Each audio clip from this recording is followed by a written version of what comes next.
Hey everybody, we are back with more Conquest of Elysium 5. This time we are doing a mod review.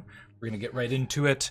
It's kind of an overview slash review. We'll talk about things that we think could be improved. We'll cover all the basic stuff of the faction. Pretty much at the end, giving more of our thoughts, maybe sprinkling a little bit of that in between here and there. So we're going to just get started. This is the Prince of Thieves. He's essentially, like, bad guy Robin Hood in my mind. People see him as Robin Hood. You could read this lore if you'd like.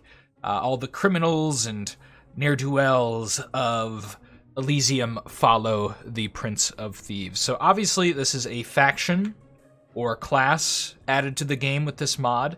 I'll be giving a link to the mod in the description if you want to see it. But flavor-wise, I'll say just from the beginning, just so if you're just here to get a brief idea of what this mod is, it's really good flavor, really cool bits of lore added in. It's a functional mod in that you can play it and you won't get absolutely crushed or destroy other factions, although it tends to have some issues towards the latter part of the game that we're going to talk about as we cover it. So, as it says here, you get bandits, but they are slow to muster. We'll talk about all this. Brigand layers can be used as citadels. Additional brigand layers can be established at sufficient distance from each other. So you're going to be able to spawn in brigand layers. They don't really do much for you besides allow you to recruit, and you can fortify them, which we'll look at a little bit later. You loot relics from cities and temples. So you'll gain relics as a resource. Those can be used for quite a bit and are pretty crucial to your survival as a faction, I'd say, especially towards the latter part of the game. Relics can be sold for gold and magic items. This is actually really, really cool. I like this function, and we'll talk more about that as we get into it. Can distribute money to the poor to attract allies. That is the main way you're going to get your units. You're going to be using this thing called distribute alms or hand out alms, where you hand out alms, basically money, to the poor and recruit some of them. It can be kind of funny. This is a very cool faction in its concept and idea, and it is in execution. It's very cool as well. Although it has a couple things that we're going to need to get into. You can install a puppet king at a castle and unlock advanced units. These are essentially crossbowmen, swordsmen, knights. I might be missing one there, but we'll talk about that later as well. But you have to make sure there's no other king, so you install your own puppet. That means on the monarchy age, or if the baron has been able to establish himself as a king on the monarchy age, you're going to have to kill the king before you can become one, so that presents a little bit of a problem in that age. In other ages where you can find a baron's castle, you can set yourself up as a puppet king, so an early kill on a baron can be very beneficial because you'll get access to actually some pretty good units. You can sell your soul for evil powers, although some recruits will stop appearing. This one is the real meat and potatoes of what is funny about this faction, is that you can essentially change your playstyle a bit. Although I'd argue you still stay mostly the same. You lose access to a couple of units, some of your friendlier guys, but we'll get into that. You become less of a Robin Hood and more of a evil crime lord who's selling his soul. But you can go even further than that, and we'll get all into it here. But let's start off by looking at our Prince of Thieves. We have magic items on him, so he doesn't have displace. We'll just take these off just to get a good, nice view of him. Your Prince of Thieves here, he's got decent HP. He's got 6 magic resistance. This is going to be a little lower, so he's going to have -2 HP, so he's actually going to have, like, 9 HP. And he'll have, I think, a little less strength as well. Yeah, he'll have 1 less strength. So just keep that in mind. He ranks towards the midsection, so he's mostly going to be an archer. He's got a longbow. He'll shoot. It's pretty effective, and a broadsword. As you can see, he doesn't start with magic. You can get magic on him, but it's complicated, and I wouldn't count on it anytime soon unless you can find specific resources. That specific resource being a gallows, and you also need 169 relics. So these are the rituals. We'll talk about Unholy Pact more later as we take a look at what it does. But just be known that you won't get access to real magic on this guy until you get to a gallows and you use this, and then you'll lose access to some of your other recruitables. But it also gives you plenty of things that we can look into. Also, this promotion thing, if your guy dies, you can get another one for 100 gold. That's important. Let's get into the rest of the rituals. Dispense alms is a ritual where you essentially are going to be able to summon these guys, these yeomen. It spawns anywhere between 2 to like 5 or 6 in my experience, with towns giving significantly more than what I just said usually, and also giving you these little landless knights, which are okay. One thing you're going to note is that this ability on the mod allows you to do this on any hamlet or larger. It also spawns in these beggars who start with wounds and are just absolutely garbage stationary units. If you thought levies were bad, these are worse. But I don't care so much, because these guys aren't here to defend, really. Sure, they might kill a couple things with their rocks and their little daggers. They might get lucky. You can see some are more effective than others, given some of them have debilitating wounds and things like that they start with because they're little beggars. But they'll join your armies and sit on some settlements for you. What you really want to consider is, like, this hamlet here has been taken a couple times. What you can do is let the enemy come in and take all your stuff, and then hit this dispense alms button, and you'll gain troops again. So you can use it on things that you've conquered already, as long as someone else comes back and conquers it. So it creates this dichotomy, one where like the dwarves who love to send out patrols are super useful to you, because they'll come take your settlements from these crappy little levies, because they have armor, and these guys, for the life of them, have trouble piercing armor. But it creates this cool thematic thing where someone will take a settlement from you, be like, oh god, no. But then you'll just go take it back, and you'll get to spawn some of these yeomen. And you'll spawn some more beggars, and you'll build up armies that way.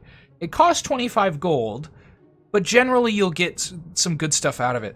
I will say, I have had times on hamlets where I've gotten 2, but that's really a bad roll, is when you get 2, in my experience. It's not a good thing when you get 2, but it'll happen from time to time. And then if you do it on cities, so if cities get taken from you, you can continue to spawn these little landless knights who are just absolutely wonderful for 25 gold, including you'll get yeomen with them. So that's very valuable. It's a very valuable thing to do. But that's important to talk about, because it's kind of how this faction plays, is with these yeomen. So they have these bows, and they have a short sword, and they have a shield. This means they're going to be great range, and they kind of are your front line as well. They're going to die, but that's something you're going to have to accept. They trade amazingly with archers.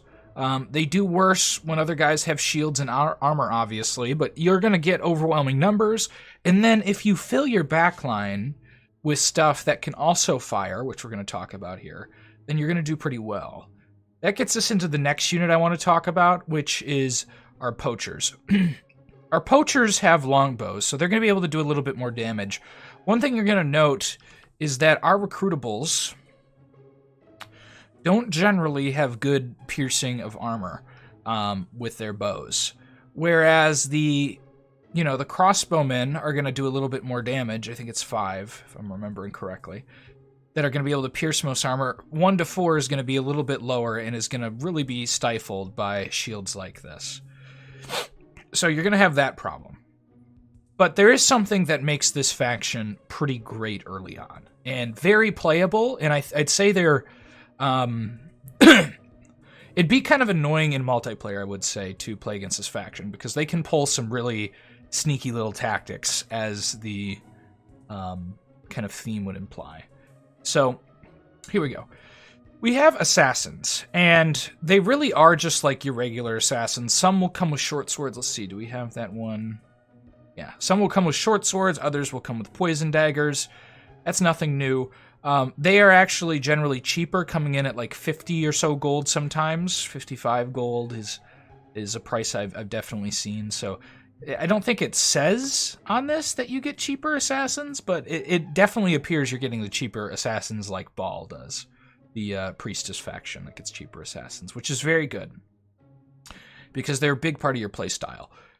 What it enables you to do, and I'll probably add a clip in here of just a montage of me killing assassins if I'm expedient about editing and not running late on this video.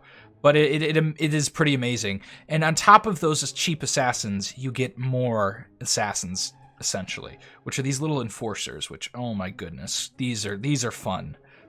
Your enforcers, you can read the lore always here if you'd like, are an amazing unit. What they end up doing is assassinating as well. This guy has a little bit of XP, but I think he doesn't have anything special from him. I'm trying to see if I can get a base enforcer. Let's do a little recruiting. Okay. Let's see here. Okay, here's a base enforcer. So what are these guys? Well, they'll sit kind of in your back line because they sit in mid. All this other stuff sits front. That's going to be relevant for fort defense. These guys are actually going to run right out of your fort if there's a little bit of them, so keep that in mind. You're going to want to keep at least a couple poachers to keep them in line. But other than that, they're really good at defending bases. But you can see here with these enforcers, they have an assassination as well.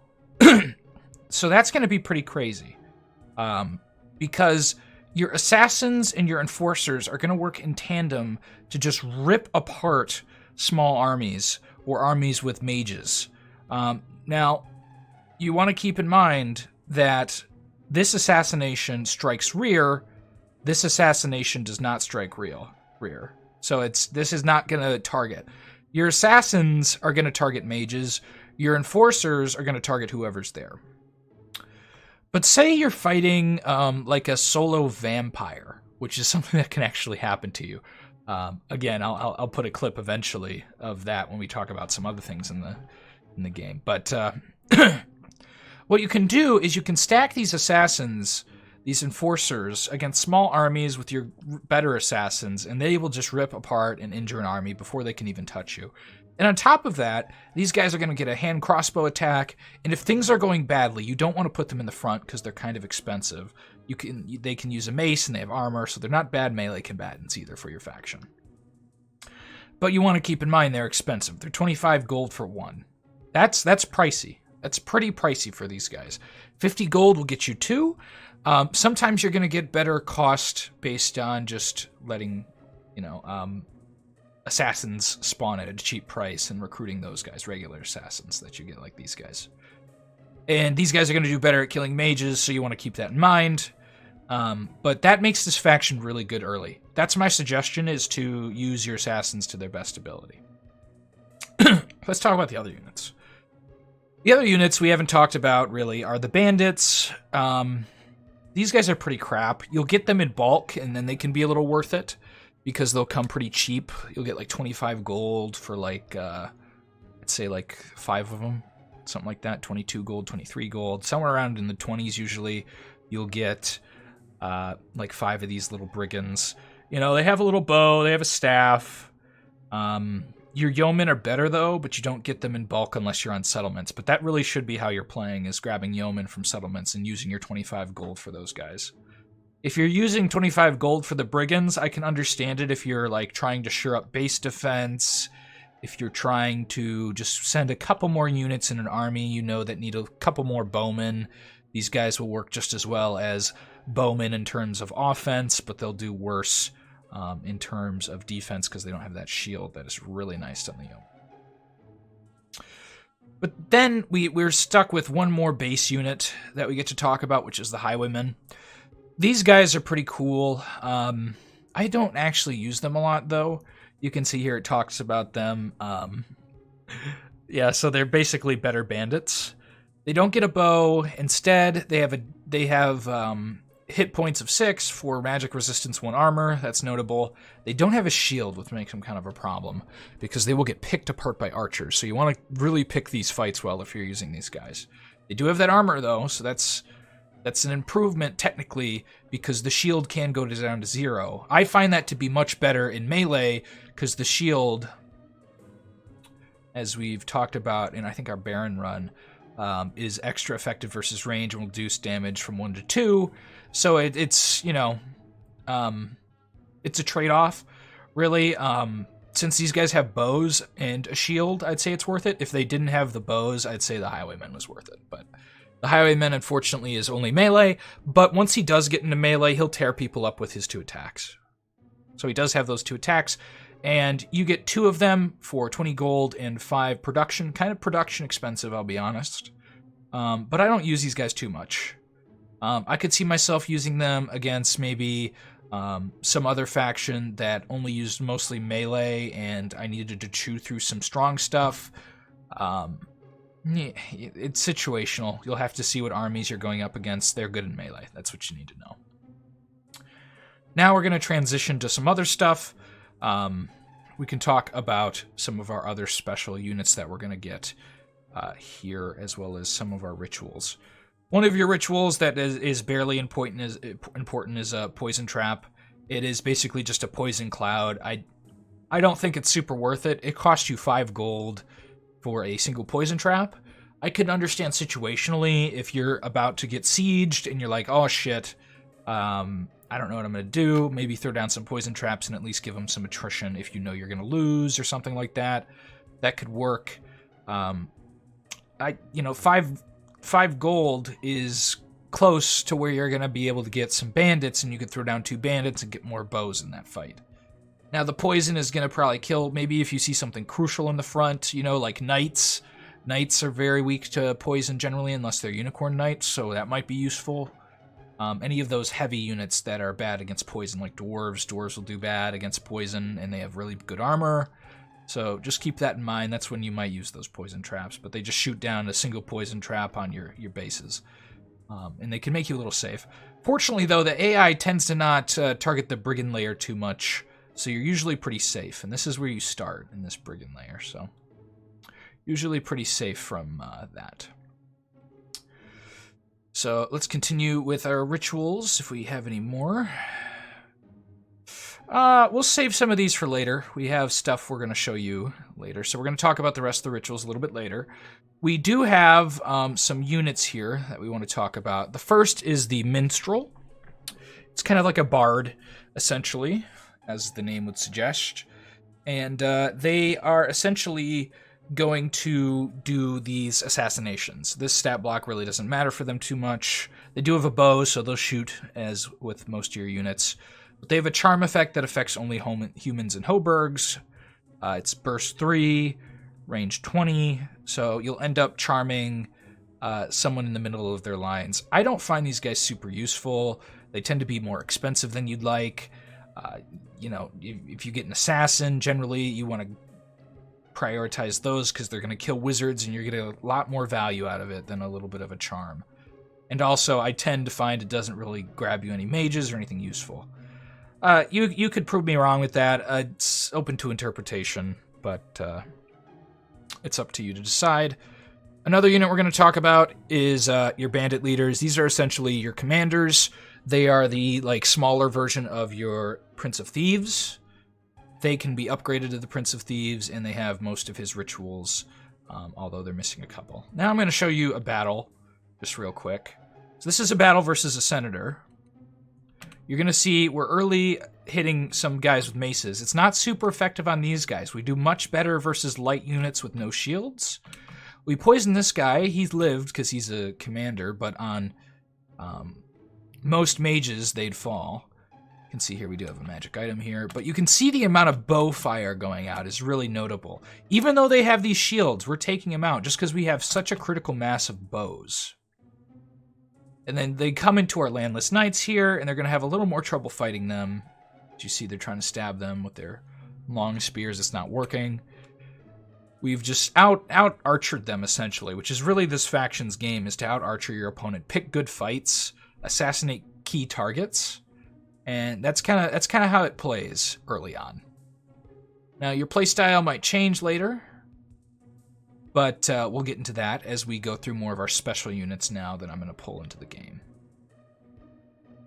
Okay, let's talk about the next unit in the game, the apothecary. This is really your only wizard you're going to be able to recruit early on without a magic library or anything like it. You're going to get these apothecaries. They have 5 hit points, 5 magic resistance. They cast level 1 alchemy and witchery. They cannot be upgraded, from my experience. I took them to a magic library. It didn't work. If there's any way around that, I would be unaware, because they don't have a ritual to do it. So I have tried in my power to upgrade them, and it just seems not likely. Apothecary itself is pretty easy to understand lore-wise. They are essentially the people who try and make those miracle cures and do all that stuff. That is essentially heresy. Now this one in particular had poison resistance curse, strength fire resistant. They have alchemy and level 1 witchery spells. Does mean they can get a weak version of charm. You might want to keep that in mind if you're fighting trolls. You could try and get this guy a charm spell on the witchery side. That could be something that you do. You also get weak poison spells. Alchemy isn't too crazy, but here and there you'll get something good. But mostly it's just small resistance spells and things like that. I really like it for the witch spells mostly. If I'm going to fight a troll, you might want to go upgrade this guy and get him a charm spell, because that could work, because trolls are really bad against magic resistance, and you want to grab some early trolls always.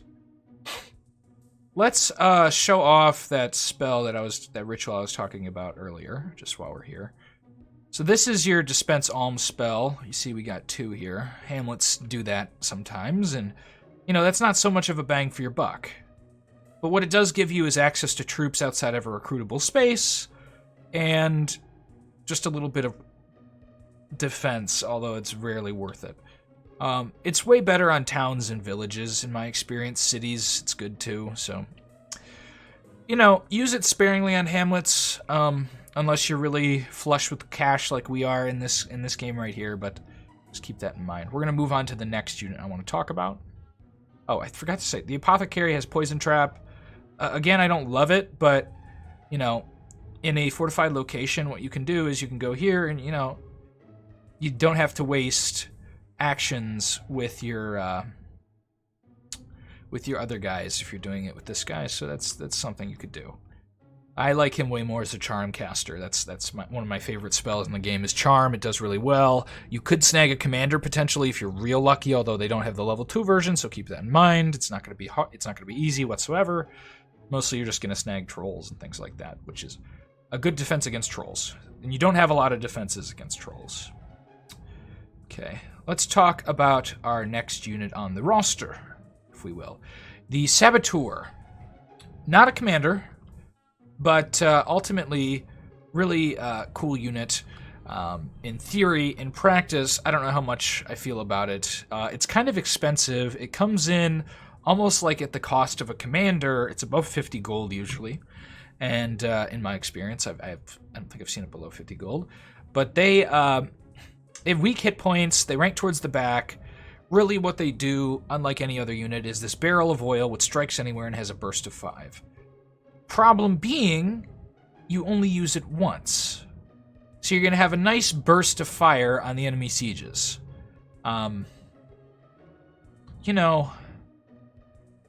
There are things you do. We'll just show it off here while we're here, because we're about to leave this game.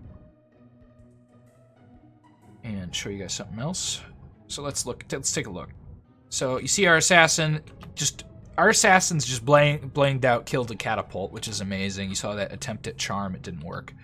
But that flame burst right there, that barrel of oil, was his only attack.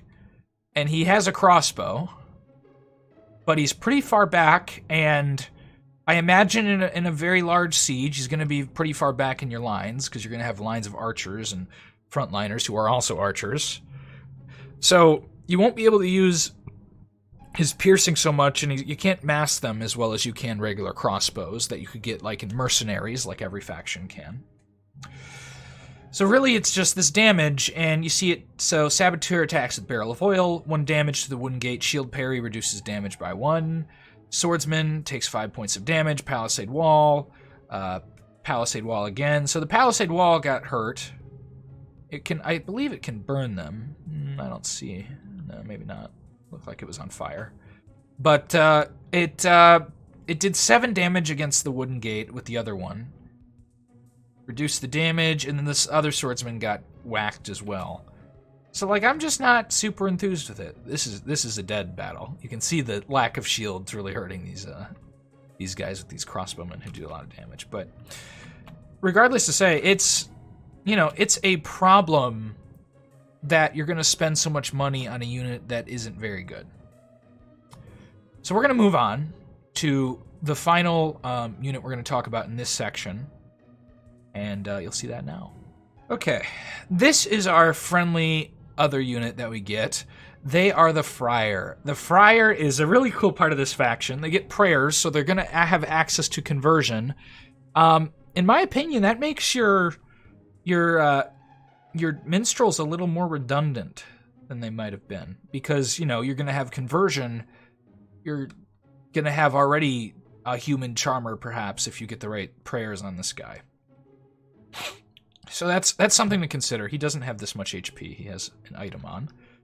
But generally he has like 5 HP, 6 magic resistance, 0 armor. He ranks towards the back, of course. He's stealthy like a lot of your units are, as we've been seeing as we scroll over them. Poachers are stealthy. These guys aren't. The bandits are. Take a look. Oh, maybe the bandits aren't. I thought your bandits were stealthy. I guess I was incorrect about that. Okay, ignore me on that one. Your highwaymen are stealthy. There we go. So your poachers, highwaymen, these guys are stealthy. I think your Prince of Thieves is not stealthy. That's interesting. So he's not stealthy, but, that stealthy tag isn't too important for single player. More important for multiplayer. It's not, rarely impacts single player. But sometimes the AI will make some bad moves because of it, but I find it doesn't affect too much. We're talking about the friar. Beyond his prayers and his staff, which is inconsequential, really, he's got 2 rituals, and this is really cool. One ritual is to do that dispense alms, so you can, summon in your friends. This button again. We got 2 again. So keep away from hamlets if you want gold efficient. I definitely say villages and towns are going to be what you're going to want to do dispense alms on. As you'll see, you'll get those 2 little dudes all the time. But we also have Sermon of Nature, which will give us animals. From what I've noticed, it does follow the similar tract of if you do a Sermon of Nature on like a mountain, you might get more access to things like billy goats. If you do it in an old castle, I see more rats pop up. Spider thicket, I see more creatures that might come out of a spider thicket, in my experience. That's been what it's like. I haven't tested it really a lot in the spider thicket, so I could be wrong about that. But the rest of it, I'm for sure, it does do it on mountains. So I'm imagining the rest of the spell works functionally like the level 1 minor animal summon, except it costs relics. So that's good. You'll get a bunch of level 1 little animals that you'd get out of minor nature spells. This really beefs up your front line in terms of HP. You can get some good, decent giant ants that'll tear through armor pretty well, like the dwarves. You'll get a bunch of garbage to stand and take siege damage from. There's a lot of reasons why you might want garbage animals, and this is the first use of our relics, obviously, that you've seen. And that's probably going to be what you're going to put your relics into early, is summoning little animals. They have uses later, don't worry, we're going to get into it. But for this early stage of the game that you'd be in, you're going to want to summon little animals and have them run around and help you. So the friar's pretty good. Out of all of them, I'd say, you're going to need your bandits leaders and your little bandits commanders. You're going to need your friars, I think.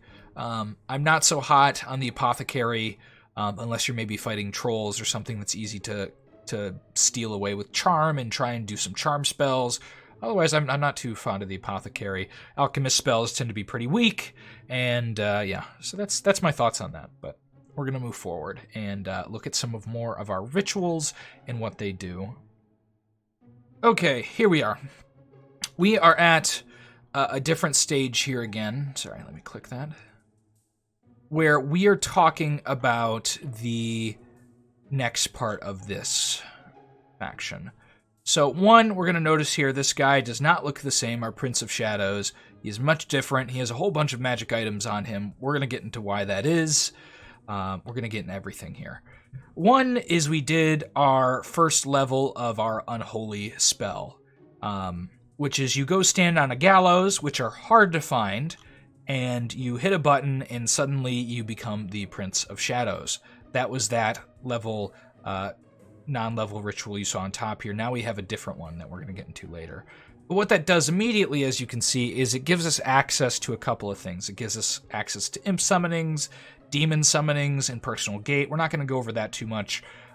We have a demonologist run on the channel if you want to see some of the units that come out of this. Personal gate, don't hit this button ever. It's not a good button to hit. It's more of a flavor spell, in my opinion, than anything else. But we can continue.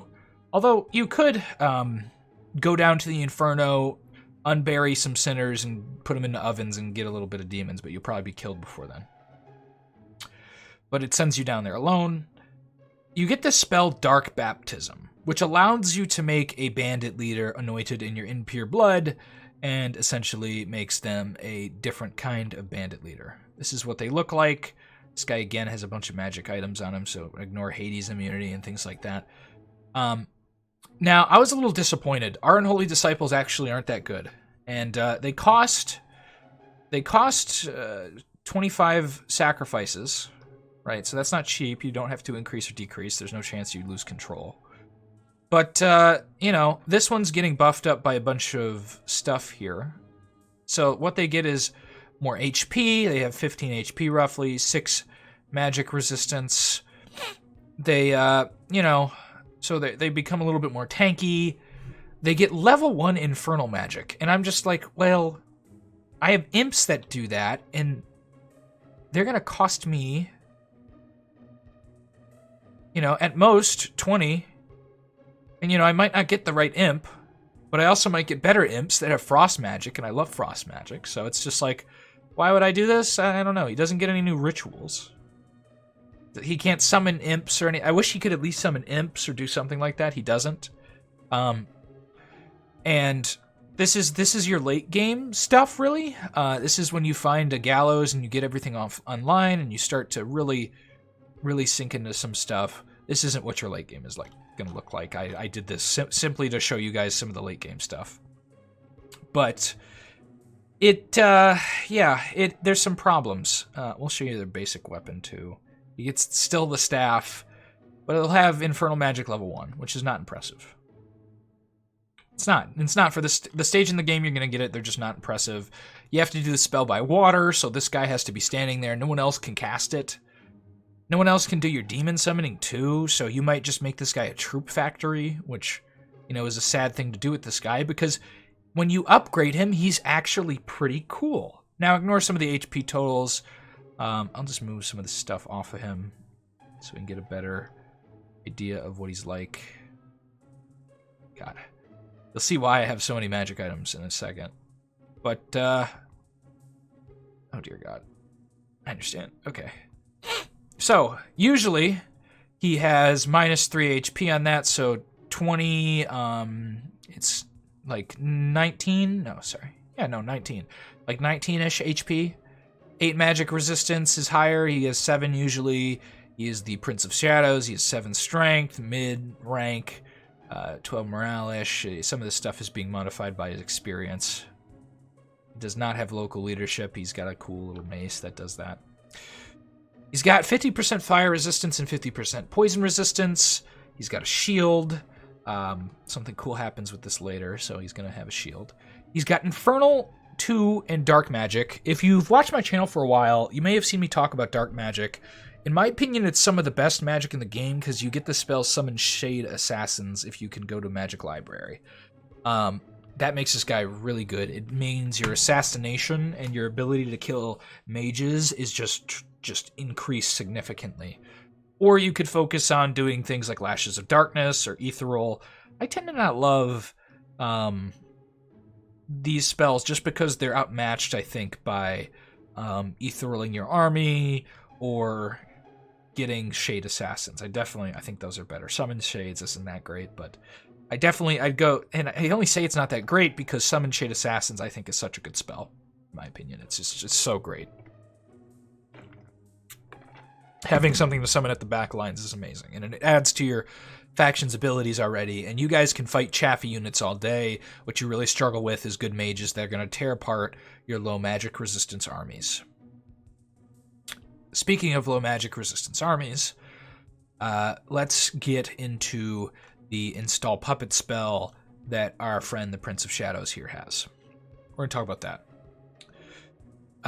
You have this spell, and what it allows you to do is essentially install a puppet king, and you can do it on the Baron's Castle. We actually lost ours to a horror. We spawned him over here in a Baron's Castle. You can't do it in an old castle, I don't think, unless there was another monarch in the game when I tried that. You can try it yourself. It's doable on Baron's Castles, Castles, and the King's Castle. I know that for sure. But I would definitely do it because you get this guy. Our puppet king's name is Shan. He's garbage unit-wise. You don't want to fight with him. It's not what he's for, because if you lose him, you've lost critical stuff, which the critical stuff, you could read this lore if you'd like as well, is the swordsman, crossbowman, and Zweihander, and knight. I did miss one. You get a Zweihander as well. So you end up getting parts of the Baron's faction. You get the Hoburg murderers with the sweeping greatsword, which is ooh la la. You gotta love that. You get crossbowmen, although you could get these in mercenary packages too. Having guaranteed armor piercers is great. You get swordsmen, which, you already had something like swordsmen in your highwaymen, but it's nice to get bulk troops. You know, you'll save yourself some iron. Gold-wise, it's kind of more efficient. And, you know, the problem being these guys don't have 2 attacks. These guys do, so these guys would be better in melee, but these guys have a shield, so you're just going to want to consider that based on your strategy. You also get access to... where the hell is the knight? I think because my castle's gone, we don't get the knight, but they're the basic knight you get when you... what am I thinking? When you... do they show up randomly? I've seen them here before, and I never got an event to tell me I got a knight, but... Before we had knights, I don't know what happened to make me not have knights. I think it has something to do with the castle, but we'll have to see. Maybe it's because none of these are high enough level forts, but this one is. Well, I don't know. I just know I had knights when I had this castle, so I'm going to assume it has something to do with the castle, or they show up randomly. I'm a little confused by that. I hadn't seen that before. When we load into our different save, we'll see if that's still the case, but... We'll address that later, if not. The knights, they have 2 armor. They have a lance that you can attack with once. They have 2 other attacks. They give you damage diversity and are really, really good at charging a line and just taking out a front line. They're good versus Hoburgs as well. They're good versus dwarves. They're good versus a lot of stuff because they have good, solid attacks. But having that is okay. You're going to get it late, though, so you're going to want to consider that. Because it's 300 gold. But you could get it early, potentially, and really step up your faction game if you find a Baron's Castle like we did. We started up here and we found it down here. But then a horror came and destroyed the Baron's Castle, unfortunately. This gets us to our next stuff we're going to talk about. But we'll talk about this guy's ritual in a minute. We have everything set up to do a couple things in our other stuff. Let's talk about our next step. The next thing we have to talk about is fence relics. We're going to do it with this guy. Fence relics essentially just buys some relics. Boop, you bought relics. So it just increases that. There's nothing more to it. It's interesting because instead of trading, you're hitting a button. It's kind of like the alchemist ability. Is it worth it? It's situational.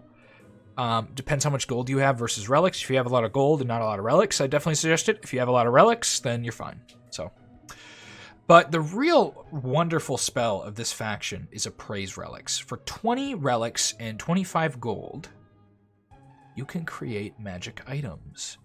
And we're just going to hit the button. Orb of Protection, Star Ruby. We'll hit it with this guy too, why not? Star Sapphire.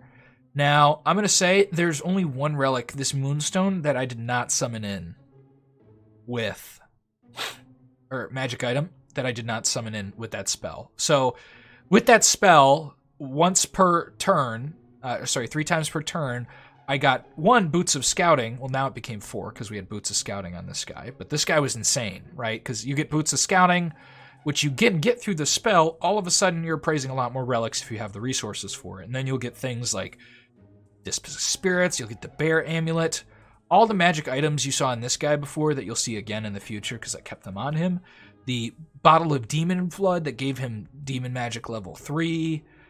The Pocket Lich, which gives more necromancy, although we're probably not going to make use of that usually. Summons Long Dead, cast Fear automatically in battle, Gauntlets of Giant Strength, Totem Mask, Infernal Torch. You'll see Luck Amulets, Hydra Armor. Oh my god, Amulet of the Berserker. What does this mean?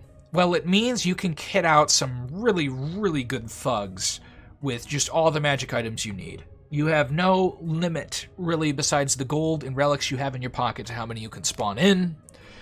You sit on a city, and all of a sudden, your bandits become magic item factories. And what does that do? It means you can conquer Elysium and actually deal with problems. That is your solution to a lot with this faction. Because you don't have a lot of diversity beyond your little archers. And these guys struggle a lot with mages, and if they start getting units in their backline to stop your assassins, or if they have siege equipment that kills your assassins, or anything that stops that assassin rush, what you're probably going to do is get little thugs. You could do it with these guys potentially, your unholy disciples. They kind of stack well because they're going to have a lot more HP than most of the stuff you're going to get. You could do it with, any of your leaders potentially. I definitely think the unholy disciple is kind of what it's made for. You could do it with your Prince of Shadows. God, though, if you lose him, you've lost a lot because you have to, hit that high-level sacrifice that we saw before. Not this 300 one. This is a different spell that we're going to talk about. But, yeah, it's a problem. So you need to keep him safe. I wouldn't go thug with him unless you're very certain. You could patrol thug with him against small stuff like this, with his magic items with some Hydra armor or something. I don't think it's that worth it. Throw it on an unholy disciple and watch him go to town on his own if he can. But you're going to need the right magic items to defeat particular armies. This is a counter to, say, a warlock. If you could get shock resistance and fire resistance, you could find yourself in a very good slot to kill most of their army. But you're going to want to really plan for that. So plan your magic items, do that. You're going to get water elemental bottles, or air elemental lamps. Things like that are going to be really valuable. But just imagine whatever magic item you can, randomly select on a table, and suddenly you are perhaps getting it. You can get anything from the Helmet of Might, the Mace of Order, the Mace of Unlife, things like that. So it's a wonderful little spell. It does a lot. Now we're on to our next spell. We'll see how this one goes. Let's talk about Rob Graves. Rob Graves will actually give you, this minus means you're getting 25 relics and 10 gold. We're going to do it, but just about every time I've done it, I don't know if there's a different one that shows up, a level 3 vampire shows up to fight you. And you despoil the graveyard so you can't do it again. Why would you do this? Well, you get a magic item like you just saw on the screen. It popped up. And I guess you get the relics and the gold. But you have to fight a level 3 vampire? Now, my imagination is that we cheese this with a bunch of assassins. It didn't work, though, because we're not attacking. So, think about that. You can't attack him first, and then you have to fight a level 3 vampire. How is it going to go? What you could do is suicide a bandit here, and then cheese it with the assassins, come and attack him before he can move. That could be your plan. So, if we were to reload... Oops. And Thief Tester... Okay. We're on the wrong thing again. Just give me a second. If we were to do this... Oh, you saw some of our cheap bandits spawn. So these are the cheap bandits. You get 5 of them for 21 gold here, so keep that in mind. If we were to take this guy, move him here, take his army, and let him suicide. Why is he not grabbing his army? Oh, because there's 2 of them here. Grab him too, why not? Save them both. Or save one of them. Hit the button and rob the graves. Okay, this one just was a white mage, so we actually got a different role. And our buddy here is just dead. Looks like he gained a spirit eye. And then next turn, after he dies, because he's dead, you could cheese it. I'm imagining trying it on a level 3 vampire, but they've moved already. And then you could go grab him if you weren't in cold and assassinate him. Hopefully he doesn't attack us. So we could show this, what it would look like to assassinate something. Here we go. So you could try and cheese that vampire or that white mage through assassins like this. So you use your enforcers, you use your assassins because they don't have a lot to do that. Why would you do that? I don't know. Frankly, doesn't feel super worth it in my mind. It really doesn't. By the way, here's a cheap assassin. You see 50 gold. Ooh, God, I love that. I love seeing 50 gold assassins. So good. But yeah, I don't suggest it. I really don't. I don't think that ability is very good. Flavor-wise, I think it's cool. You give yourself a challenge to fight a level 3 vampire, potentially. I think that level 3 vampire might just respawn in that graveyard, though. I don't know what will happen to it, because I have not killed it. In theory, you saw the amount of assassins there would probably kill a level 3 vampire with all those attacks, although I think they're blunt resistant, so that might present a problem. So you're going to want your stabby guys. But yeah, so that's that spell.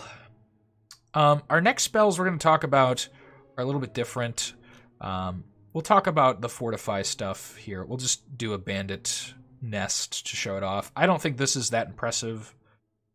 Oh, look, we're getting attacked by Astalan. Units? Okay, so a fortified camp, you have to do it on a brigand layer. You build a camp, but only on forest and jungles.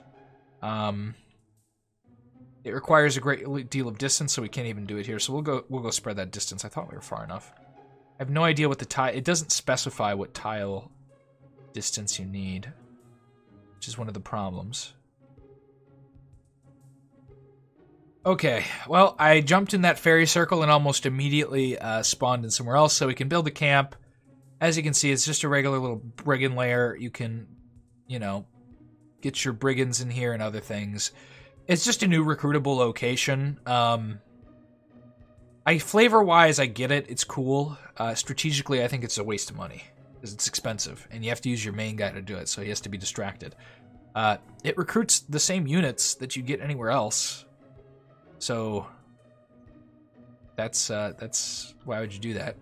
Here's what the fortified camp looks like. It's just the little bramble walls you see with the dryad.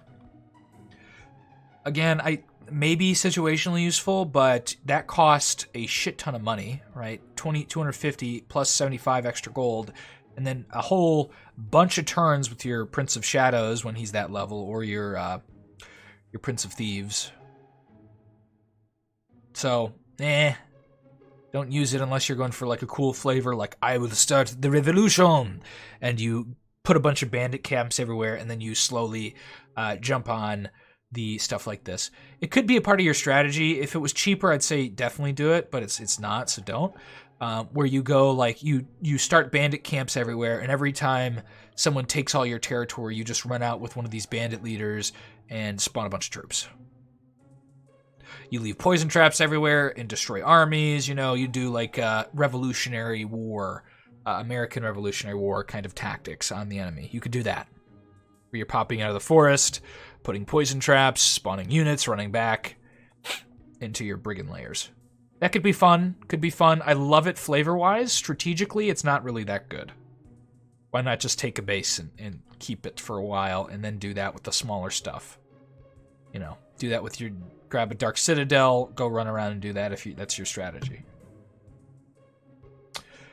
So that's that. We're going to move on to our next stage where we talk about the King's Pardon, our level 3 ritual for our commander, our Prince of Shadows, which upgrades him. And that'll be mostly a wrap on the discussion of the overview of the faction. All right, folks. First thing we're going to do is show off the Pardon. Here we go. You can see there's demons here. We'll get into that in a minute. Oh, goodness. So here's the King's Pardon. As you can see, we've spawned in an assassin, a bunch of bandits. pretty garbage, and you lose your gallows. I don't suggest it. I don't know why this is so bad. It feels like the mod maker may not have considered how rare gallows are, is just my thought on it. Which, you know, this mod is really, really cool, so I'm not saying it's that ruins the mod or anything. It's just, it is a problem in terms of actually this being anywhere useful. Really, this is just flavor text at this point. You know, you free a little assassin for free from a gallows, but the gallows, you know, if you lose your main commander, they're the only way to make him the Prince of Shadows again. And that costs a lot of relics, but that's what it is. Now we're going to talk about what the Prince of Shadows evolves into. And holy hell, if you're able to do this on your own, it is a challenge. So don't expect to be doing this anytime soon. I think flavor-wise, it's really cool. It doesn't do a lot for you, as we're about to see, but damn, is it cool. Okay. So here is the Prince of Hell. He's got a bunch of magic items on him. I guess we'll take those off again to show you. Oh god, everyone's got so many. Okay, we'll take off our bottle of demon blood. Take off our pocket lich. Hey guys, take all these magic items from us. Now, I will say, doing this was super hard, and I've had to save scum to get here, actually. Not because I was like majorly losing or having trouble getting here. It's because every time now... Shit. I think I kept the Mace of Unlife. Whatever, the Mace of Order. There we go. Every time I try and do this, I get just ravaged by watchers on almost every turn. And it's random. It doesn't... Sometimes they come and kill me the next turn after this one. The other times they don't. Sometimes they come and kill me on this turn. I have a save right before it. I save scum until these watchers stop attacking me, because I'm not going to fight all these watchers right now. But, oh my goodness, that was difficult. But you get to the Infernal Capital, and what do you get out of it? You hit that big button that we saw before. It's very expensive. You can see here. Now, you can get up to level 3 demon spells. So that's nice, but getting here is hell. It's cool that you can get them, but it's not easy. So you can start doing all the level 3 demon stuff. That's all there now. Keep that in mind.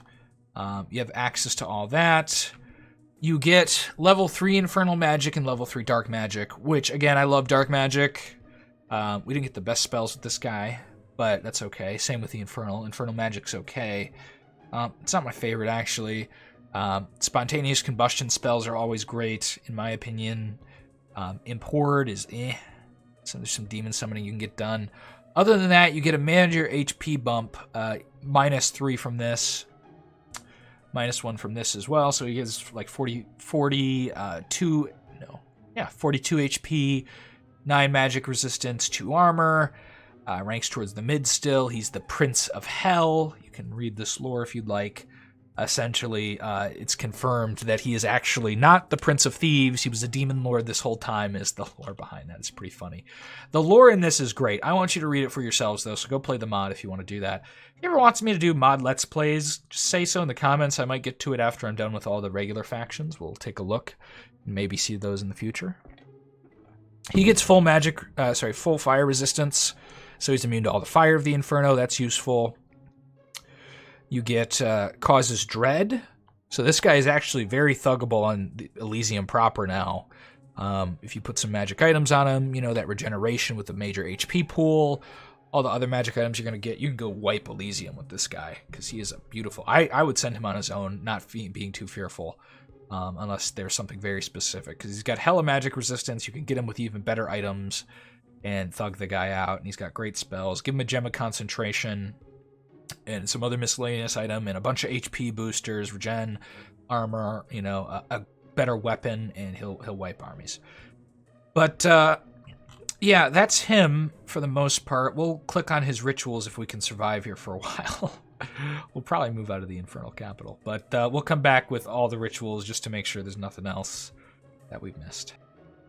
All right, so what you do get out of this guy is essentially all the demonologist spells once you've taken him to the Infernal Capital.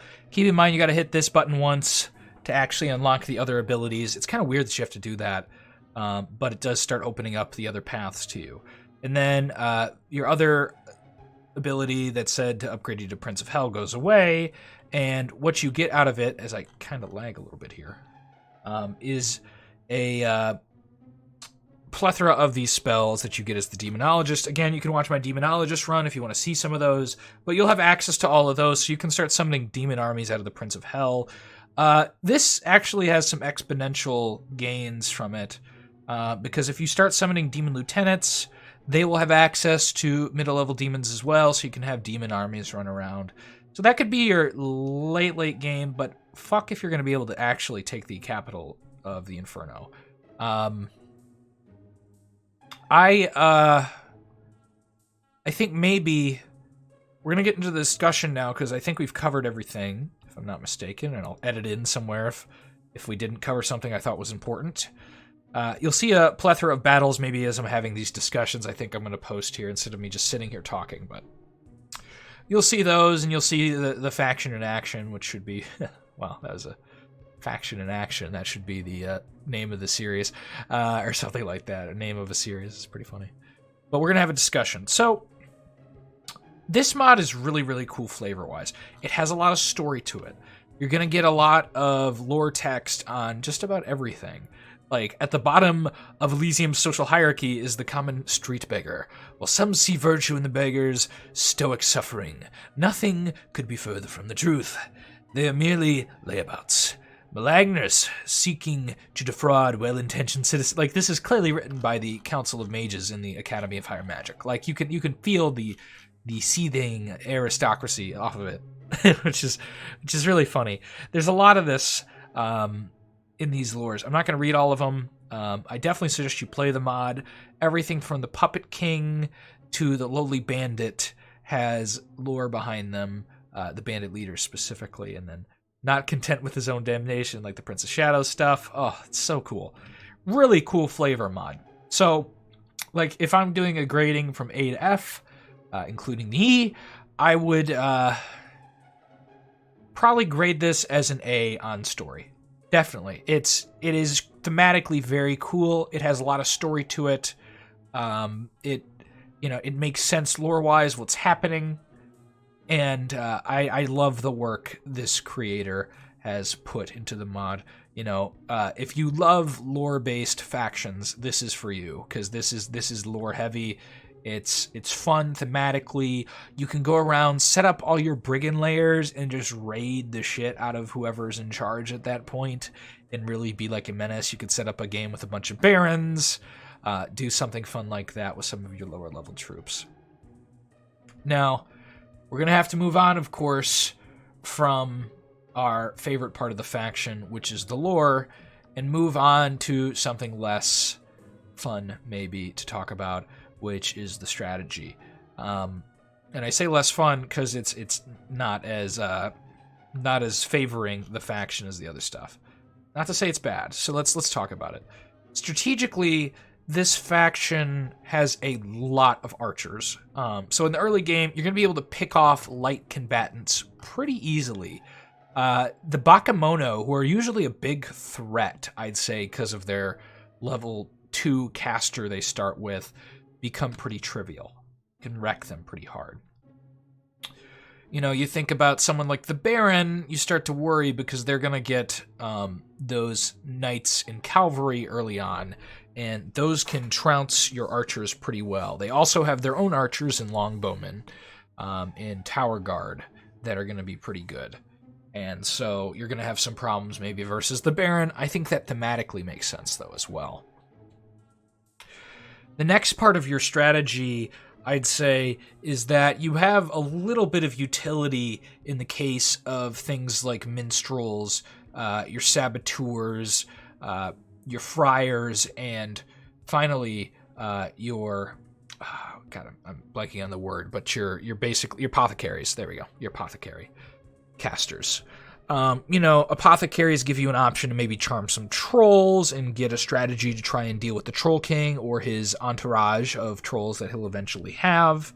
Although that's going to be tough, obviously, because you're not working with level 2 witches, you're working with level 1 witches, essentially, which means they're not as good. Your poison traps are going to be able to really attrition some armies. You know, that's kind of how I think you might deal with the Baron, is you throw a bunch of poison traps on a couple of cities or towns or what have you, fortifications, with some poachers in the back line, just to really even out the troops that might be left. Let the poison traps do the work on the night. Swoop in from the forest with whatever hodgepodge of brigands and ne'er-do-wells you can and take out someone like that. That's how I might deal with it. There's a problem, though. I don't know how this faction deals with a necromancer, demonologist, illusionist, warlock that has taken off. If they've taken off, some of the stronger factions in the game are probably going to trounce you. Now, that's true of some of the main classes in Conquest of Elysium. If a warlock takes off and you're a troll king, you've seen how that goes for me. Right, if you've seen my troll run through. It presents some problems. But really, there's eventually something you can do, and that is magic item farming. The magic item farming is going to be really, I think, a key strategy here to try and deal with stuff, and that means you're going to have thugs. The best thugs really available to you being your unholy disciples, unless you can get some good mercs. Or charm a troll, that could work for you. Maybe try and charm some other light creatures or something that can go around and attack. Although you might have to carry around a troll unless you get the Troll King. Then the Troll King is also vulnerable to magic, so you have to keep that in mind. But you do have access to these unholy disciples who are going to be able to do some kind of thug move just because of their decent HP pools. So that's kind of my suggestion there, is to get an army of little thug combatants with regeneration, good armor, things like that. Probably a lot of the times flanked by archers, given you're not always going to have regeneration, and go fight with them in the front lines and let them take out large swaths of stuff. You're going to have access to your Prince of Shadows if you can kill a necromancer, or if you can get lucky and find a gallows, or if a baron has been particularly active in hunting down brigand lairs. And then, you know, once you get the gallows, you get your Prince of Shadows, and things start to take off. That being said, you can use some demons, but having only one person spawn them means you're at kind of a troubled place, I'd say. And only having access to really the level 1 rituals at that point, I wouldn't say it's too insane. So strategically, I wouldn't count on that. If you can somehow cheese the Infernal Capitulum and get your Prince of Hell back to the surface, he will be an absolute monster against any enemy. If you can get regeneration on him, you can send him on his own, basically. Although there's other things you're going to want to do with him. You're going to want to summon Demon Lords, perhaps, or just do Demon Lieutenants is probably the better suggestion. They're going to do just fine. So, yeah, that is most of the strategy I wanted to talk about. There's composition stuff.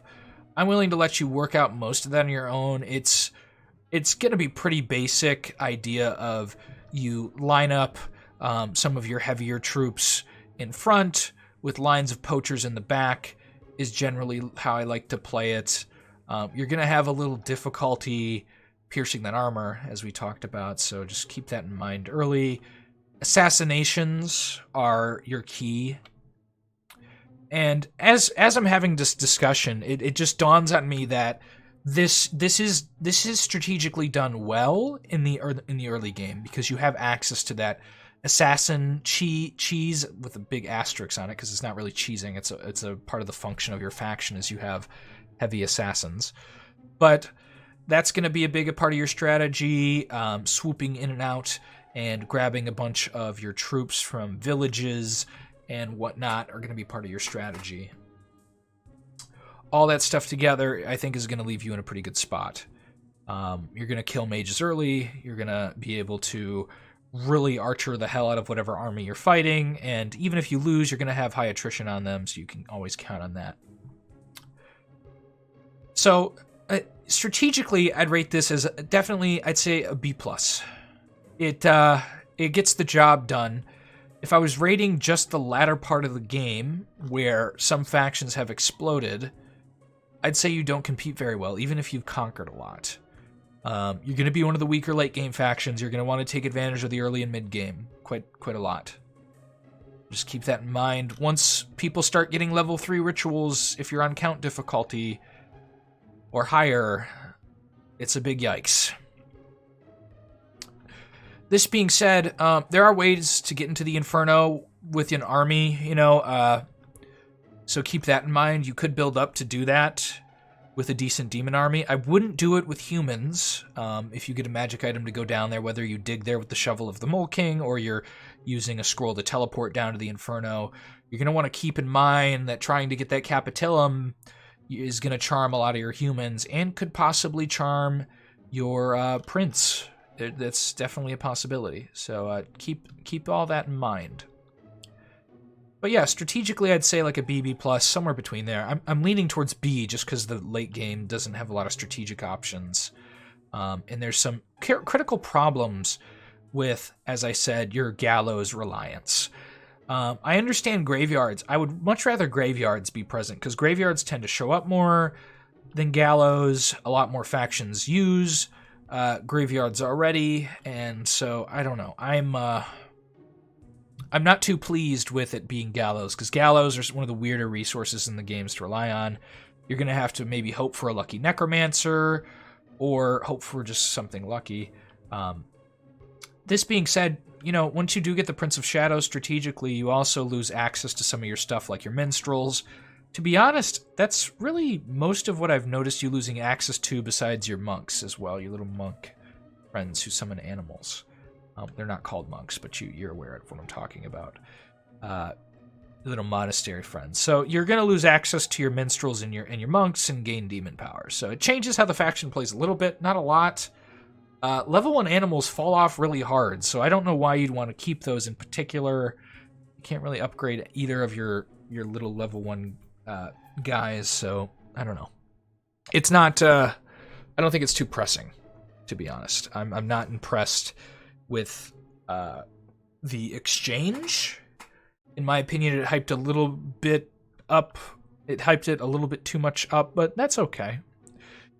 Overall, I think it's really cool still that you get to kind of switch as a faction and go from maybe like the People's Champion to the corrupted Robin Hood. I think that's very cool. I think if we're going to just do a quick mind scope of the faction itself and think about why you might want to play it, if I'm going to cap this off.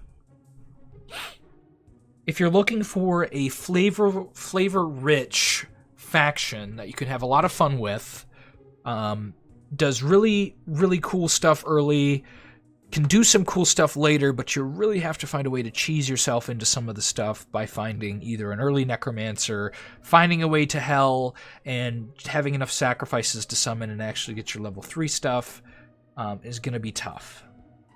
But I think it's definitely playable. I haven't noticed any real bugs besides maybe, I don't know if this is a bug or intentional, but I had to do a level 1 ritual of mastery when I was trying to get into my final rituals for demon summoning. I don't know if that was on purpose. I don't think so. But yeah, that's kind of what you get. So not a very mage-heavy faction until you get to the capital, Infernum, and can start summoning demon lieutenants, which are going to be insane, which makes this faction stompy at that stage. But how you're going to get there is really up to you to find out how you're going to get there and conquer it. But that's really the faction in a nutshell. Guys, go play this. Go support the mod author by checking it out. Giving him a little rating that's nice. Put a comment on there. Be like, hey, I love your mod. It's pretty cool. It's flavor-free rich. I don't know what gender they are or whatever. They have clearly poured their heart into it. And yeah, that's I think all I got for you. If I'm going to give this a overall letter grade, I'd say A-. Yeah, that's what I gotta say. A-. It's great. It's wonderful. You're gonna really enjoy it. You're gonna probably have a lot of fun trying things out, discovering stuff about the faction. Hopefully your knights will show up. Maybe that's because we upgraded ourselves. Maybe we lose. I think we might lose knights when we become the Prince of Shadows. That might be what happened, and I just didn't notice it. But I'm pretty sure that's what happened now. So you might lose knights as well. But you know, they're good early if you can get them with your puppet king. But they're just regular knights, so don't you know, think it's going to be anything too special from the base baron class knights. Yeah, so go play it, go support the mod author. It'll be in the description. Thank you for watching, and if you want more mod reviews or more anything, you know, like, comment, subscribe, all that business, and you can join me on my next journey as I play my next class in Conquest of Elysium, and a little bit in between that, you'll see our next planar overview, which should be some pretty fun. I've been prepping stuff on that game for it to show it off to you. We have a little addendum we're going to make about the Inferno in the next video, even though it doesn't have to do with the Inferno. It's going to be placed in there with the timestamp. It's just a minor thing. It's not anything too giant that I missed, but I did miss something tiny that could be relevant to you. So that'll be next time. Guys, thank you for watching. We'll see you next time. Have a good one.